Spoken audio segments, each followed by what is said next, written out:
C'è una camera a terra? Sono molto contento, anche se sono giovane, sono già arrivato.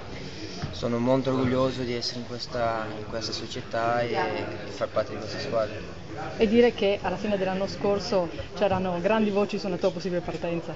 Sì, le voci purtroppo, diciamo così, ci sono e ci saranno sempre. Comunque io penso solo di migliorarmi e in caso del futuro un pochettino più lungo ci penserò a queste cose. Venendo alla partita di oggi invece, alla fine un pareggio, 2 punti persi secondo te o un punto guadagnato? Secondo me 2 punti persi, perché per tutte le occasioni che abbiamo creato meritavamo molto di più e loro la prima occasione l'hanno buttata dentro e poi non hanno avuto nessun'altra occasione.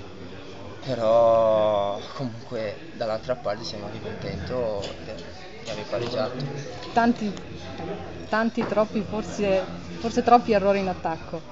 Sì, sono piccoli errori, forse sì, non riesco neanche a spiegare il motivo. Anch'io ho avuto un'occasione al primo tempo. Forse non te l'aspettavi quella palla sul Mi è secondo palo. mi è arrivato proprio all'ultimo, mi è rimbalzato davanti e non sono riuscito. No, comunque sono contento, la squadra anche se ha preso il gol è rimasta uniti, ha cercato sempre il pareggio, quindi sono molto contento.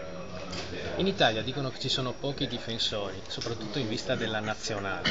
Se il CT Donadoni un domani dovesse chiamarti, potendo avere il passaporto italiano, accetteresti la convocazione? Prossima? No, io come ho detto anche altre volte, il mio sogno da piccolino è sempre stato vestire la maglietta nazionale brasiliana. Io sono ancora giovane, devo migliorarmi ancora tanto e poi in futuro si vedrà, adesso è ancora presto.